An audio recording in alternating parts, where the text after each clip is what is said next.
Welcome to the Emerging Market Retail Podcast. My name is Rafael Escamilla. And my name is Camilo Mora. Welcome, Camilo. And today we have a very exciting topic. We're going to be talking about route to market strategies, specifically, how to structure the sales and distribution processes in emerging markets.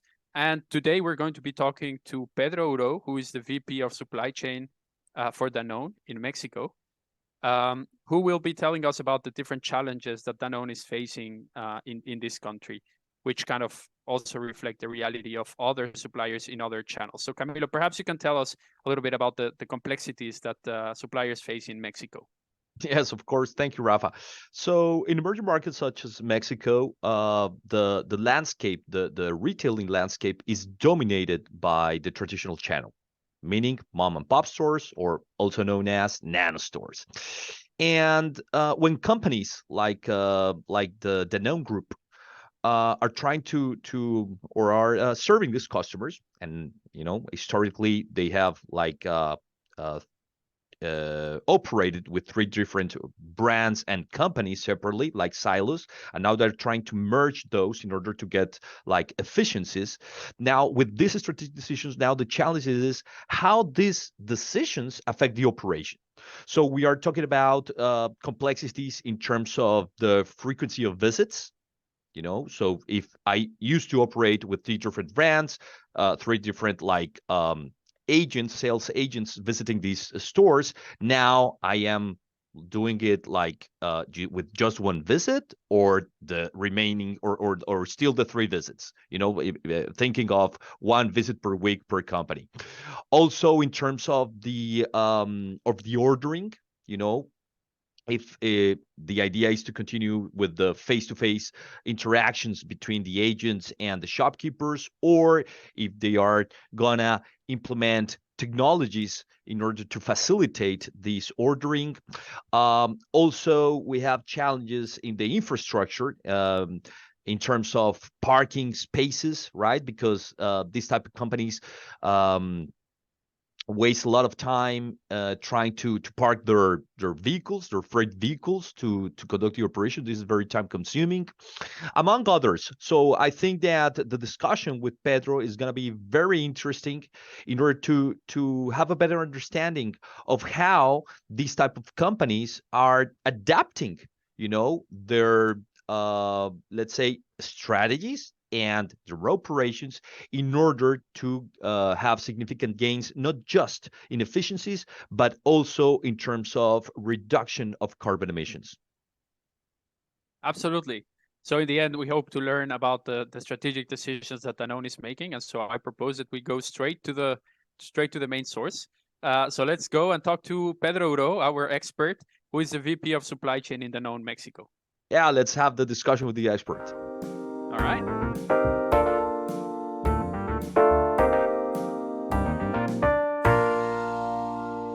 So welcome back to the Emerging Market Retail Podcast. Today we have a very special guest.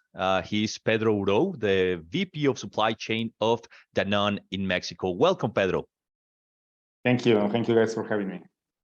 Great. So, Pedro, we would like to learn, what is the secret to be able to serve such a heterogeneous customer base, in terms of that you have direct good customer in terms of jugs, multiple channels. You have also these 2 brands, Bonafont and Danone in Mexico, with such a heterogeneous set of products. You have dry, you have cold chain. So my first question would be, what are the different channels that you serve? And what are some of the defining characteristics and challenges of your operations for be able to serve them, in terms of technology, distribution strategy, pre-sales, van sales, and also the financial terms and conditions with these customers? Okay, so everything starts from a route to market analysis. Independently of the categories or the territories, we use the same approach to everywhere, and everything is based basically on 2, I would say, starting points. The first one is the commercial one, being able to understand where are our customers, no, depending on how we are going to serve them. If we are going to be serving the modern channel, for example, we are not serving the final consumer, we are serving a customer, an intermediate customer. And then, for example, for proximity channels or more direct to consumer go-to markets, we have different options. Now we don't have different channels like the away from home, the mom and pops, which are the largest amount of consumers or customers that we have in our database. Mm-hmm. Stores like Oxxos, convenience stores, which have also a large distribution in the territory. So when we look at these two starting points, the commercial one, and then the geographical location of each of these delivery points, specifically to our supply locations, that's where we do this kind of magic. It's really not magic. It's a tool that we use that we call it total cost to serve. Mm-hmm. And between these two strategies, the commercial part and the costing side, we can very clearly define what's the best way to get there. If it's going to be either through a cross-docking system from our customers, if we want to use pre-sales and delivery for the highly densified areas, or if we need to have advanced sales, which is less intensive in cost, but it's also less efficient in terms of drop sizes and number of deliveries that you can actually execute. So that's kind of the balance. One of the things that we have started to do in the recent weeks, and I would not say as far as too many months, we have started some operations where we are mixing categories in the same vehicles or the same delivery tools. We have some pilots going around with different sizes, because you need to take into account things like different drop sizes for the dry and the cold chain side. We even had to start doing some pre-work about 18 months ago, trying to understand the customers because you can have a very big database for customers that are already your customers for water, but they are not purchasing any dairy products, and vice versa. Mm-hmm. And then when you try to overlap them, they will not necessarily have the same frequencies or the same service level agreements, because you can have one mom and pop store, which is more dedicated to cold products, maybe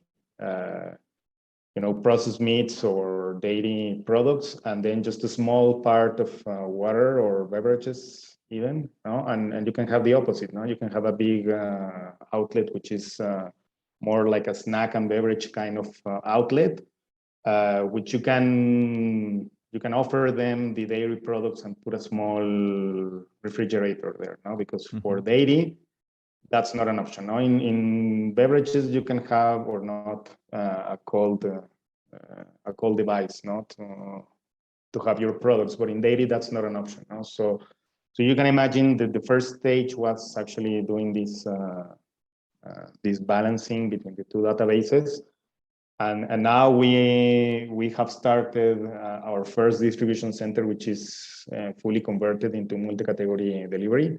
Mm-hmm. We just started that in San Luis Potosí, in the capital city, San Luis Potosí. And it's been only a couple of weeks, so I cannot tell you that much because we still don't know. We are still on the first pilot now. Thank you. So perhaps, you have already been addressing those synergies that you're now exploiting, right? Because traditionally, Bonafont, let's say the water part of the company and Danone, the dairy part of the company, were very much, from our understanding, operating as separate entities, right? But now you have come in this position as VP of supply chain for Danone, right? Before you was serving a similar role, but only for the Bonafont part of the company. And now you really are at the forefront of that effort to start developing those synergies for the company going forward.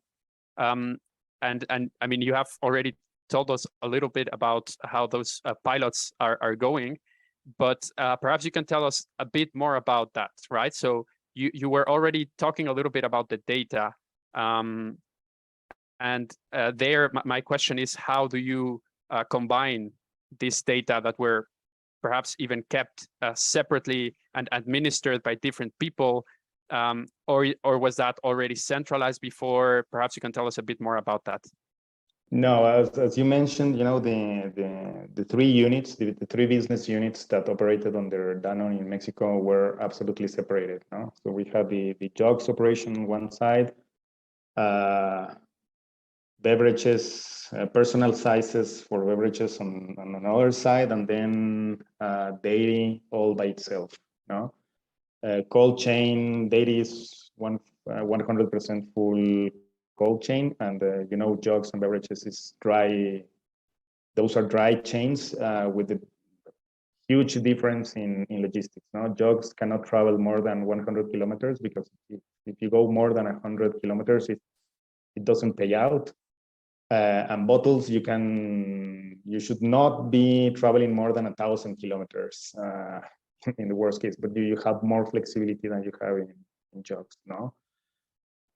So yes, you can imagine the databases were not only being managed by different people, they were being managed in different systems. We didn't have one single platform for all the company. We're now running under SAP, but there are different instances of SAP, so they do not talk to each other yet. So one of the changes that we are developing is moving all the companies into the same instance. As you can imagine, that's the back end, the back office. For the front office, we are actually working on developing a new tool that can actually manage the three of them. We first started working internally, trying to do customer matching. And this is obviously all for the mom and pops, the traditional channel. When you go to the modern channel like the Walmarts, Sorianas, Oxxos, there's no problem there because the customers are specifically identified and it's very easy to match them. But the proximity channel is another history. So we have been doing a lot of tests using some softwares that allow you to match them by geolocation, tax ID number, addresses, store name, store owner. You can imagine. You can have one store that is the same physical store with even 7 or 8 instances distributed in the 3 companies. Because we even found out that we have duplicates in the same units. So we started doing a lot of theoretical analysis on that. We didn't get that much out of it. The thing that we're doing now is we are physically going, once within our process, the first thing that we are converting, you cannot convert one site.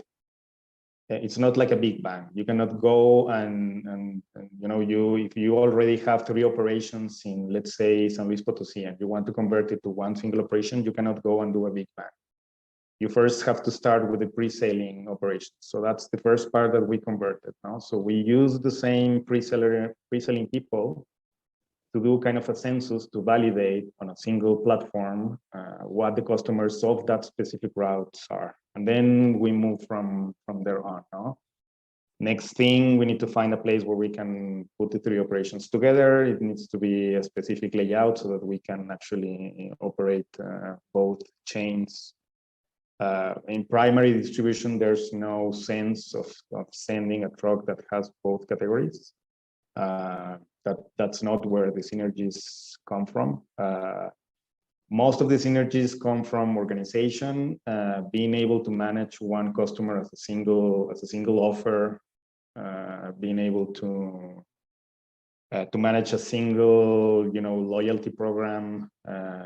You can do a lot more things when you go as a single company than when you try to compete for the money of the store between the three units. No? And then the last thing that you actually synergize is the delivery, because it needs, as I was explaining before, it needs to make sense. What we have been seeing is that between the pilot testing and the simulations that we have done, is that it runs better for the smaller drop sizes and the farthest customers.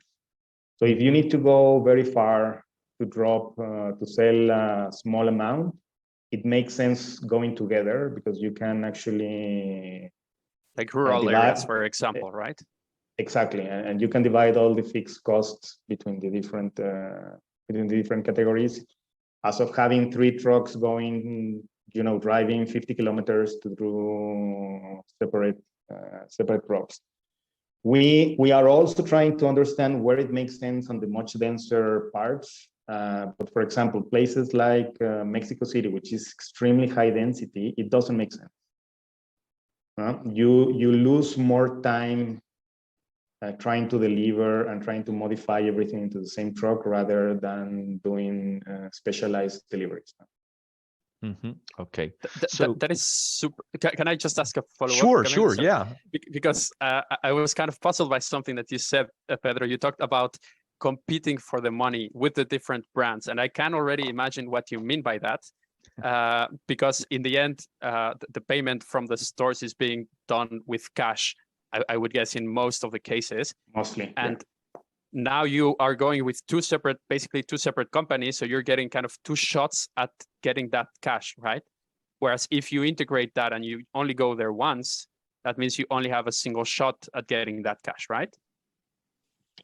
That's a challenge, yes, but also remember that everything you do to synergize has to do with the amount of times that you're able to go and how efficient is that visit. No, so yes, you would think that instead of visiting, remember, we are not changing the amount of times that we are visiting.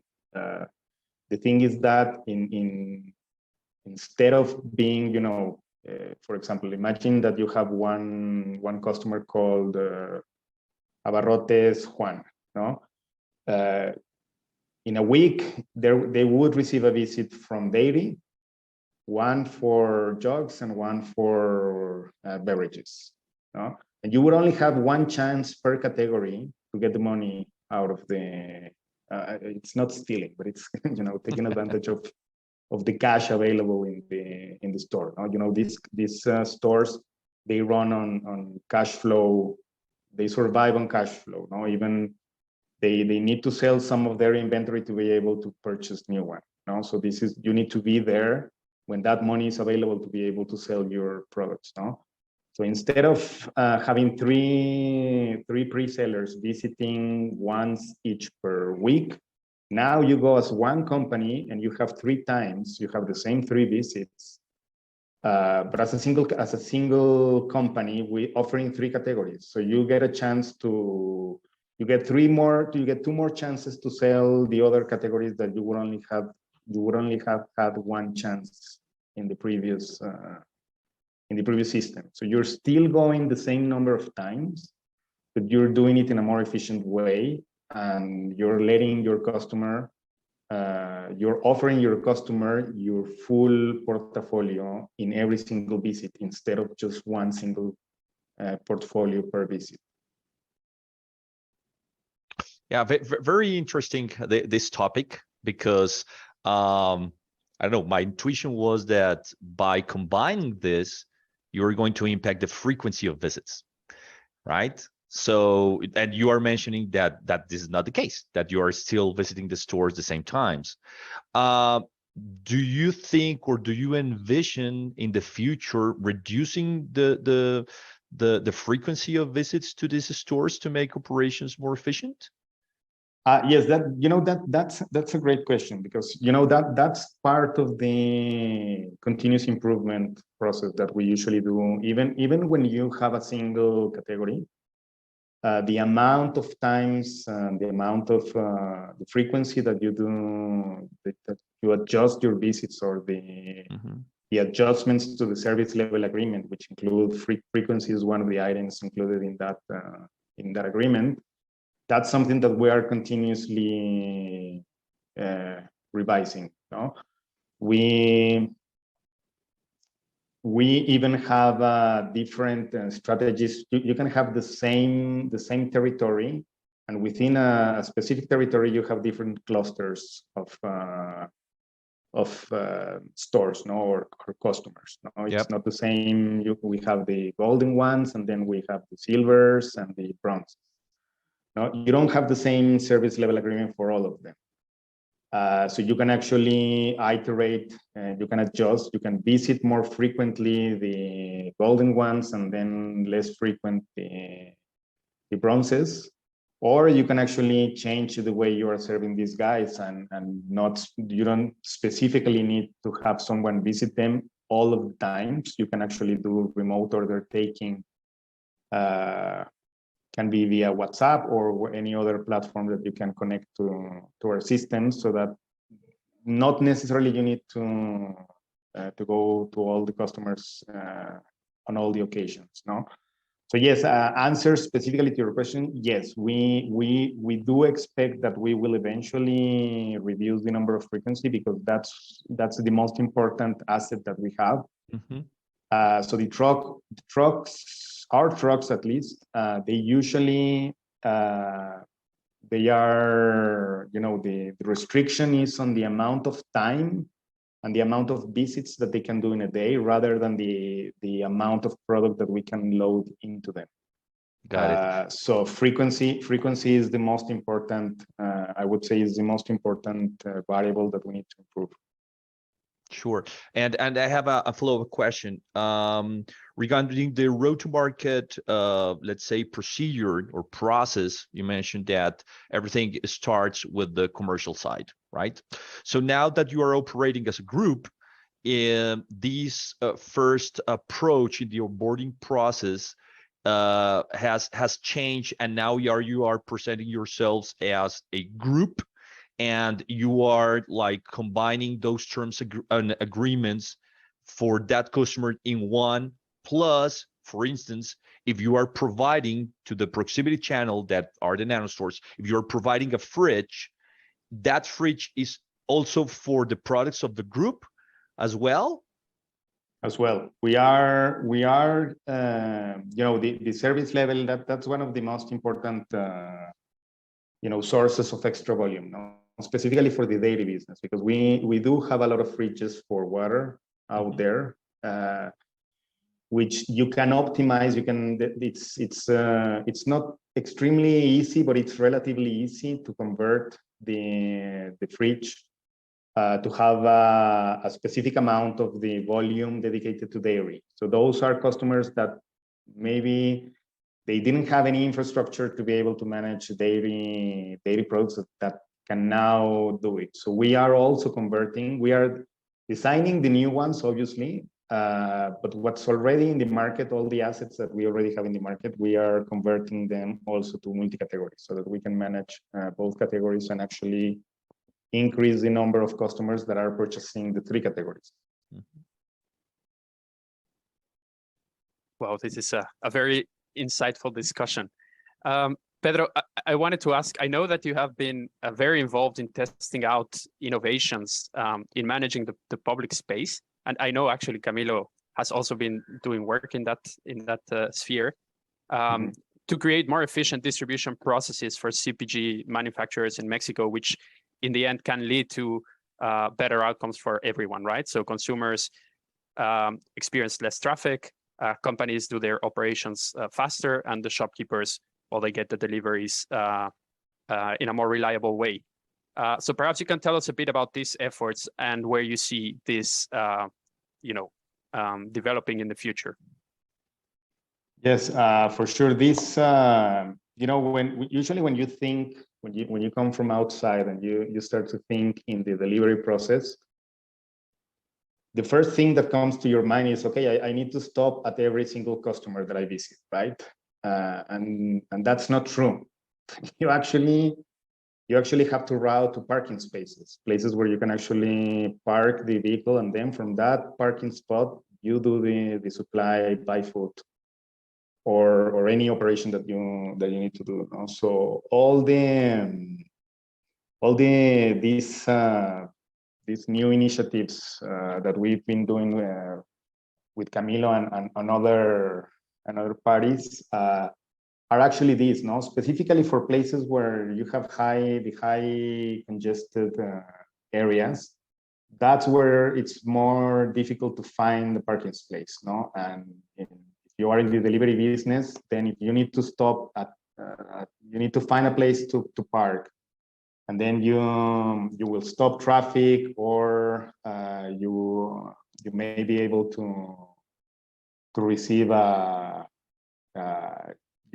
parking violation, for doing operations in the middle of the street, So specifically in the downtown areas, the higher density areas in the cities, this is where these kind of initiatives work perfect, because then you have an organized space where the trucks will not bother the traffic, or they will not bother the people doing business or living their lives in those places, where you can actually park your vehicle there. And because of the high density of the nanostores close to those strategically located spots, you can do deliveries more efficiently.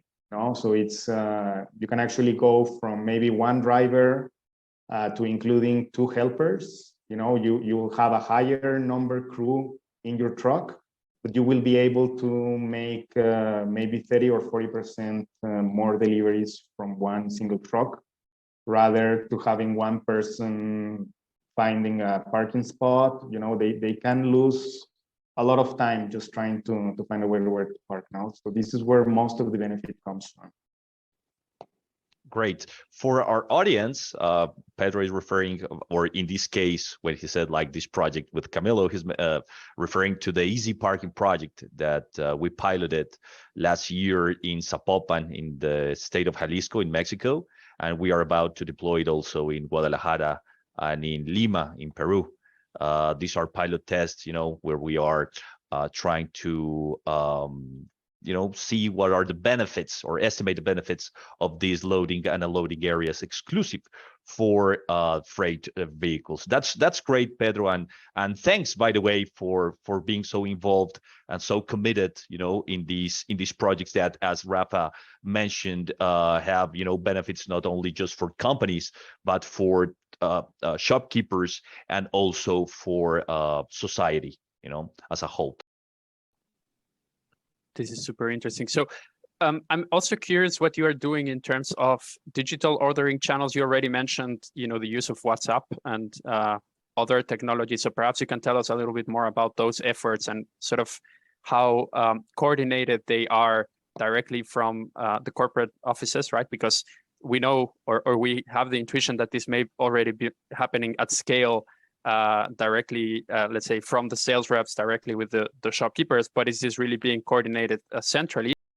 We do believe that this needs to be as easy and as simple, as practical as it can for any mom and pop.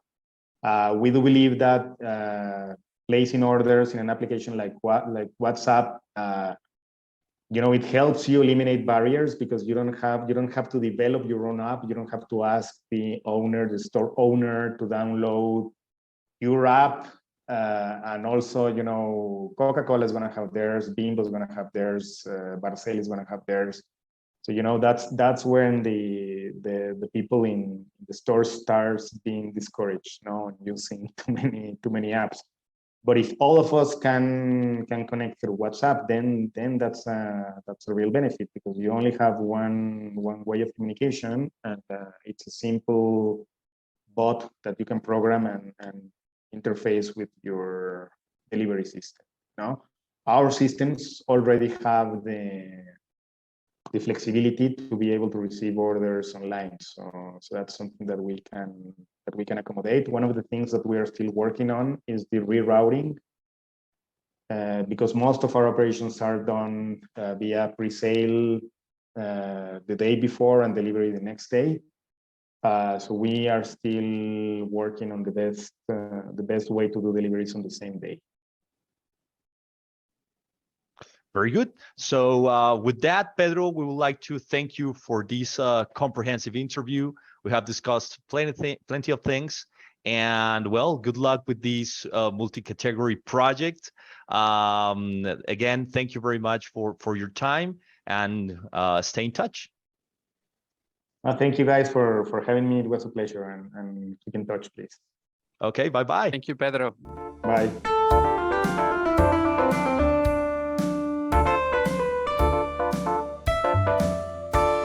So welcome back. And now we have the discussion with Professor Fransoo, in which we will try to understand more in depth the insights that we got from Pedro.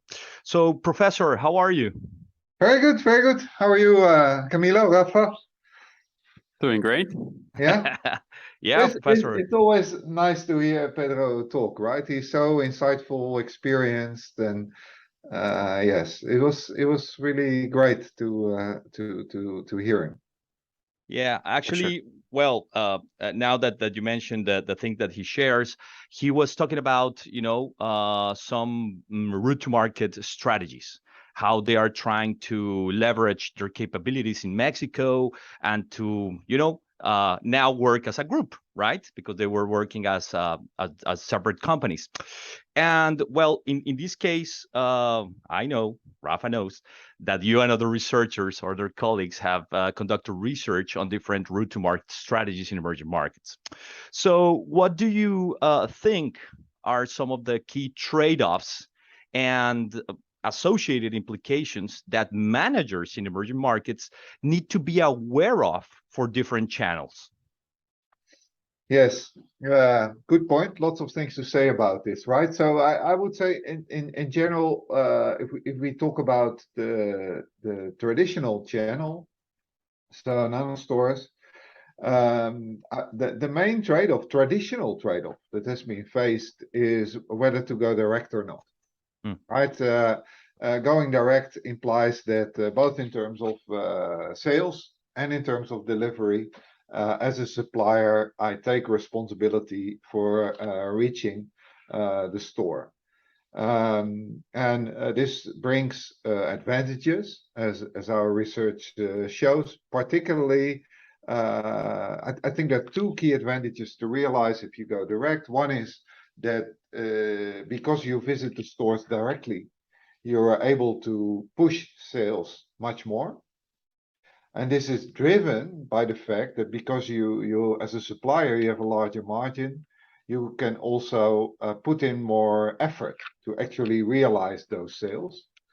And this comes obviously at a cost. So this is where the trade-off is. And the cost is a relatively high cost of distribution, right? Visiting all these stores takes time and effort, cost. So this affects the bottom line. So in general, what you see is that as long as the density of stores is high, in most developing markets, it really pays off to go direct. Unless, if you don't have sufficient coverage, if your product category is maybe something that's not carried in stores with a lot of density, then you need to start relying more on distributors. Or wholesalers, right? And in that case, you forego part of the margin, right? Because selling into a wholesaler will deliver you a lower margin. You forego the opportunity to directly touch base with the stores, but maybe the cost of distribution are otherwise too high, right? So this is the fundamental trade-off, and maybe in the show notes we can put some references to the paper that we wrote on this.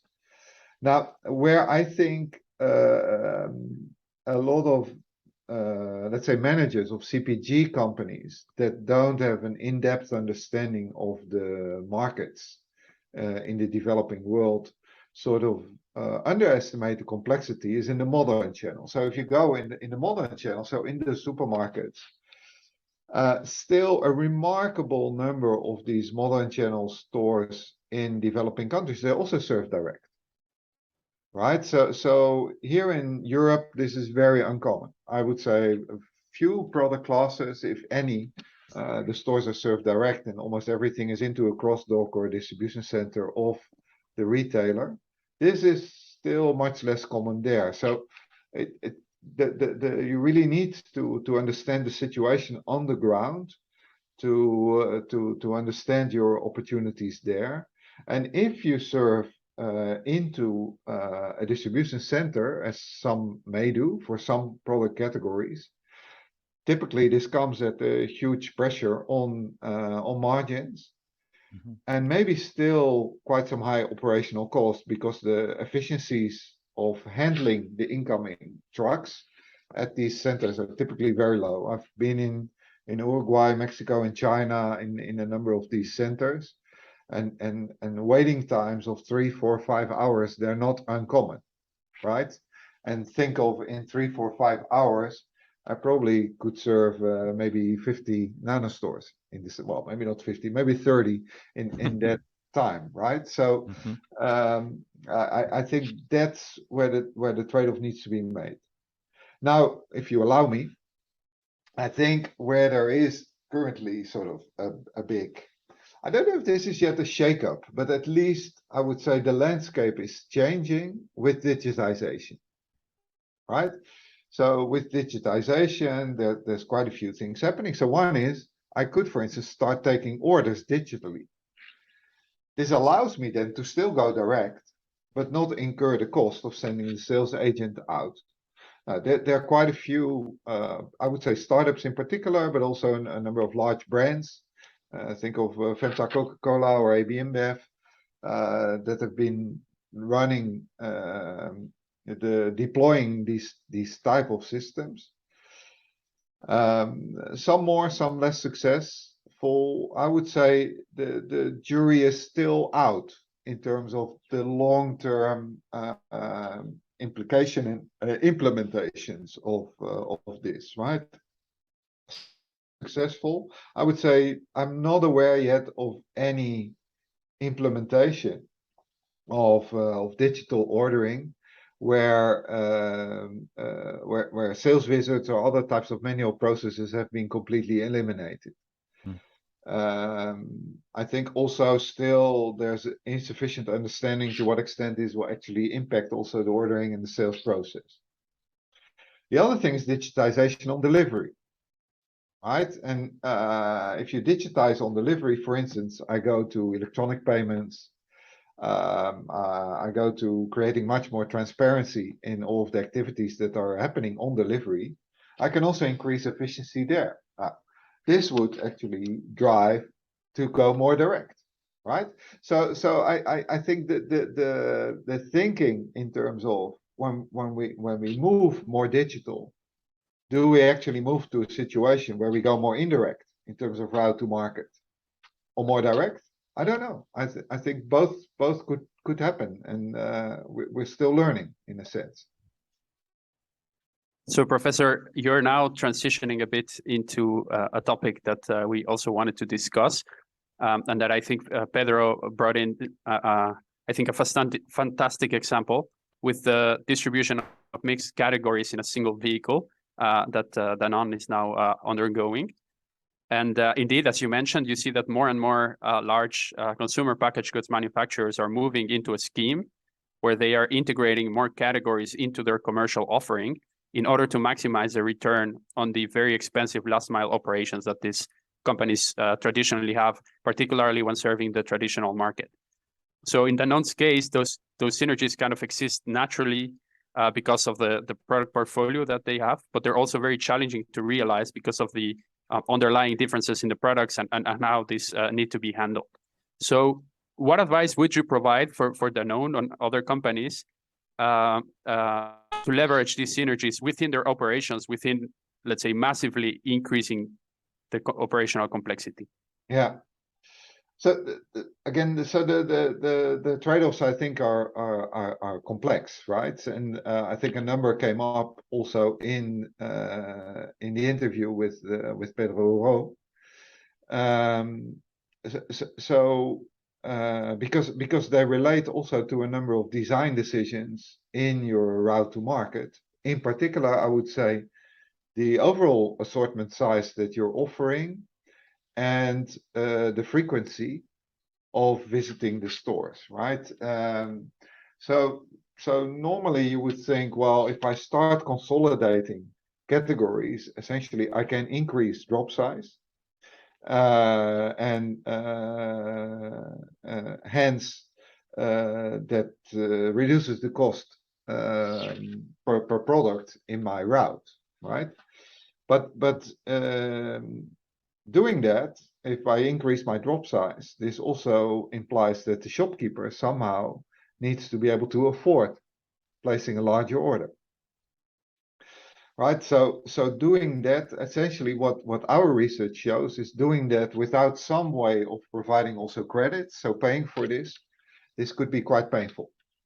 This could be painful, and because the shopkeeper simply may not have enough cash, right? So what was interesting in Danone's operation is that they bundled the two deliveries, the two categories. So the dairy and the waters, and they kept the visit frequency.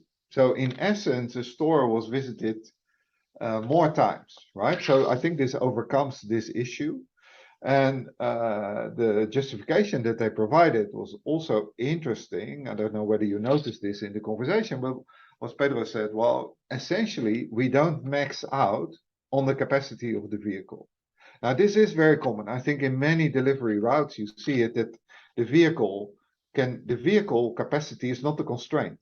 The constraint is the time that you need to visit all of the stores. So that implies that if I have the opportunity to just max out the vehicle, and I still do these stores, still the costs go down, right? And then maybe you don't double the sales in a sense.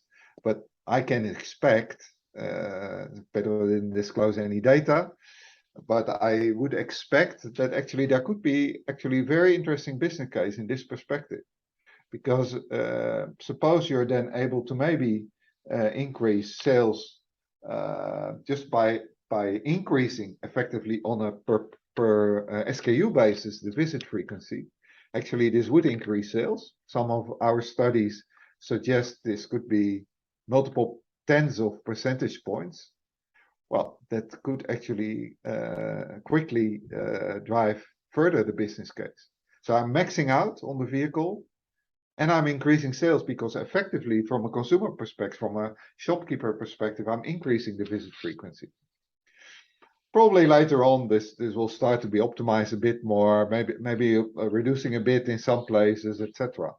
But I would say initially, I would expect there to be the gain. Yeah, so in the end, it provides additional flexibility for shopkeepers if you're offering the full assortment with the number, like in total terms, the number of visits remains the same. So you're just providing more flexibility in that sense for the ordering for the shopkeepers, which may very well be beneficial, right? And then the question is in the future, how much you can actually optimize that. I think quite a bit. I can imagine, yeah. Yes. Yeah, and there were stores which they were not visiting before because it turned out there was relatively little overlap, right, between the two business lines. So yeah. So, Professor, now that you mentioned, the keyword consolidating, it's great in terms of increasing the utilization of the vehicles. Of course, this will imply maybe increasing the drop sizes if the shopkeepers have space and cash. If not, then provide credit, so on and so forth. But now let's see this, from the perspective of carbon emissions, of the decarbonizing these urban logistics. So I was wondering how a group like Danone that has different type of categories, some are dry, some are refrigerated, and of course they have a fleet for each one of those separately. How can they combine these in order to have these gains? So they've been combining different categories, right? So part of the vehicle is now refrigerated and part is not. I think in general, if you look at decarbonization in this this type of operation, there is a big opportunity in better filling the vehicles. If in the end the vehicles are fuller, it means I need fewer vehicles per unit of product. So this effectively decarbonizes the delivery system, if you like. What I don't know, and this would be an interesting question in a sense. So if at the same time, when you are, there's obviously emissions being generated by the refrigeration itself, right? So is there sort of a diseconomies of scale if I split this over much smaller units? I don't know. I can imagine that it's much easier to control the temperature in a relatively small unit. Right, because also it will imply probably the door is smaller, right? But now I go fully outside my area of expertise, but I would say if I have a big van that's fully refrigerated and I open the door, the amount of Mexican Monterey hot air that gets in is probably much smaller than if I have a little door on the side, right? So I don't know how big the effect is, but I could imagine that this plays also a beneficial role in a sense. In the long run, of course, the decarbonization needs to happen because of a change in propulsion, right? So combustion engines will need to move to be electric. Maybe the refrigeration could be electric by solar panels on the roof, so there can be electrification. In the end, will have a much bigger impact, and I think the currently higher fuel prices may also help there a bit.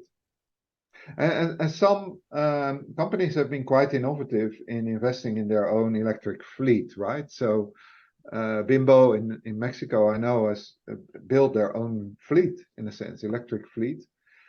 And if you look at the distances that these vehicles are operating at on a route, is typically under 100 kilometers. So electrification can do quite a bit there.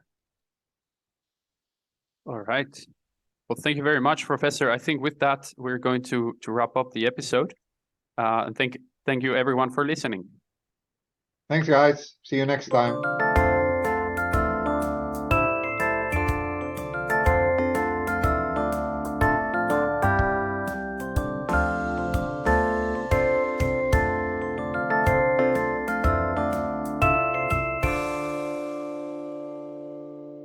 This podcast is brought to you by Tilburg University.